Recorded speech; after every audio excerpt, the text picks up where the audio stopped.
Salat maghrib pada maghrib kali ini saya melanjutkan apa yang sudah disampaikan pada maghrib minggu yang lalu, yaitu tentang cinta umat, ideal umat yang itu dalam masyarakat Islam, dalam peradaban Islam. Pada waktu itu sudah saya sampaikan bahwa yang dikehendaki itu adalah sebuah umat, sebuah masyarakat Islam yang ka'annahu bunyan marsus, yang seolah-olah bangunan yang kokoh.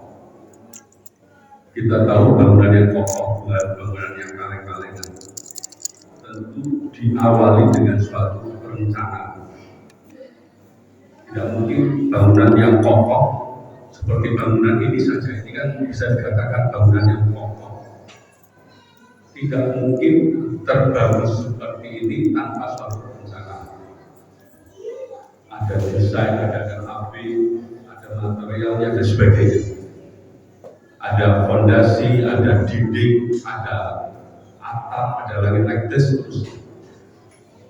Seperti itulah yang dikehendaki cinta masyarakat, ideal masyarakat yang dikehendaki dalam seperti ini.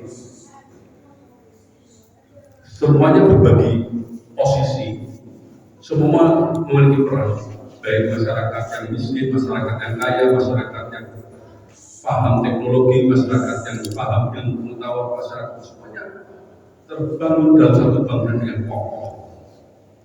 Ka'annahu bunyan marsus, ya seolah-olah bangunan yang sangat kokoh.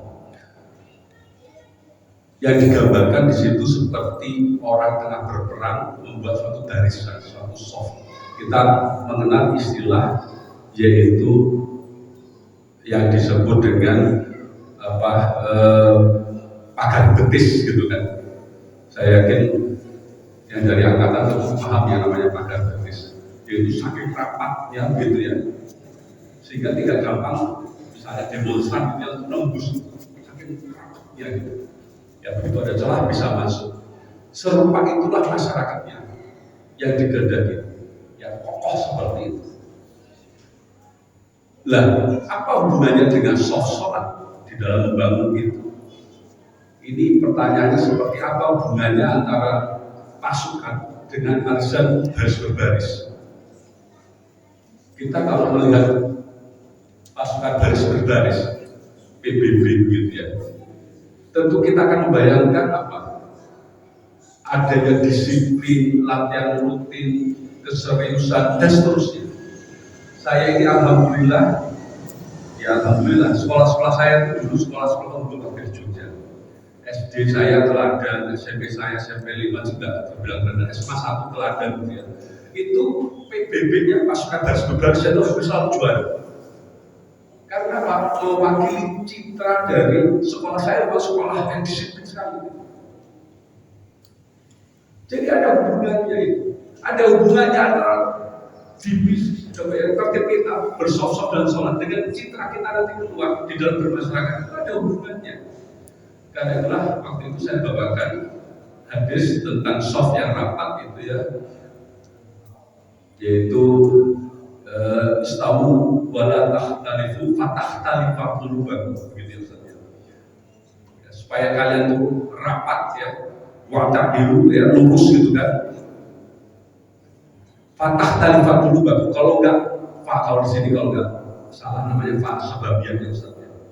Fa yang ada hubungan sebab akibat. Kalau enggak kalian lakukan fatahtalifa qulubakum, kalian itu nanti akan berselisih antara hati kalian. Jadi ada hubungannya itu, bukan nggak ada hubungannya. Seperti hubungan antara pasukan baris dengan pasukan keseluruhannya, ada hubungannya.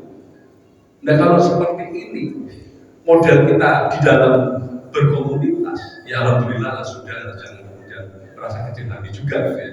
Tapi masih kurang gitu. Dan yang seperti ini masih belum.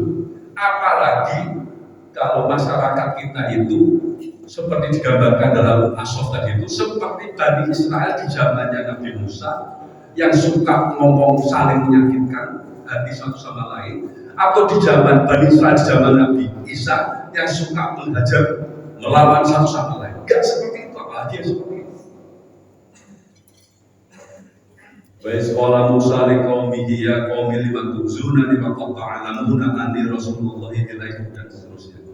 Wahai umatku, wahai umat Israel, ya karena Nabi Musa adalah bagian dari rakyat Israel, ya dia ya qaumi, ya. Mengapa engkau timbulkan ada rasa saling menyakiti padaku gitu ya. Sementara kalau pada Nabi Isa, ya Bani Israel, karena Nabi Musa itu kan punya bapak, ya jadi dia tidak menyebutkan ya qaumi gitu, dia bukan bagian dari Bani Israel, walaupun dia dalam artian berada di kalangan Bani Israel. Itu seperti itu. Nah, jamaah rahimahullah, kalau kelakuan kita seperti Bani Israel di zaman Nabi Musa atau di zaman Nabi Isa seperti tadi ya sudah, gak ada bedanya. Kita gak akan bisa membangun masyarakat yang ka'annahum bunyanun marsus, masyarakat yang kokoh. Sekarang aja kita merasakan tuh ada kejadian di Palestina, ada saja yang masih mengatakan lah itu kan di sana jauh dari sini, kita pikirkan jalan yang di sini. Itu berarti ada perselisihan, ada hubungan jarak. Hati kita tuh gak nyatu. Padahal dia mau bangunan yang nyatu, yang kokoh gitu. Kalau ya seperti itu bangunannya, maka kita itu bangunannya seperti bangunan rumah dari laba-laba. Sarang laba-laba itu kan kelihatannya kalau dilihat itu kan apa ya, indah, komplikated gitu ya, rumit gitu kan. Tapi perhatikan di singgol ujung sini sana goyang, singgol sini sana goyang. Artinya apa? Artinya walaupun nampaknya dia tersusun rapi, dia terkait sana sini, sebetulnya bangunan serupa itu bangunan yang mudah jebol. Sekarang kita sudah melihat bagaimana bangunan masyarakat Barat terhadap peperangan ini sudah mulai nampak jebol ya sana sini. Ya, Amerika sudah mulai banyak masyarakatnya yang menentang, di London juga mulai banyak yang menentang, di Afrika, di berbagai belahan dunia Asia sudah mulai banyak yang menentang. Itu menampakkan bahwa bangunan mereka itu lemah. Ya, bangunan mereka itu lemah. Nah, kita sebagai masyarakat yang dibina dari masjid ke masjid, mari kita jangan sampai kejadian seperti yang kita alami di Gaza, di Palestina, terulang di tempat-tempat lain. Salah satunya adalah benahi soft kita.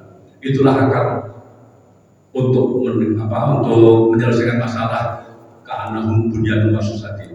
Semoga dengan begitu kita mulai dari masyarakat di wilayah masjid kita ini menjadi masyarakat yang betul-betul kokoh, ya, yang betul-betul saling bahu membahu menguatkan. Tidak seperti masyarakat di Bani Israel di zaman Musa maupun Nabi Isa, yaitu masyarakat yang suka menyakiti dan masyarakat yang suka saling menegasikan satu sama lain. Naudzubillah min dzalik. Assalamualaikum warahmatullahi wabarakatuh.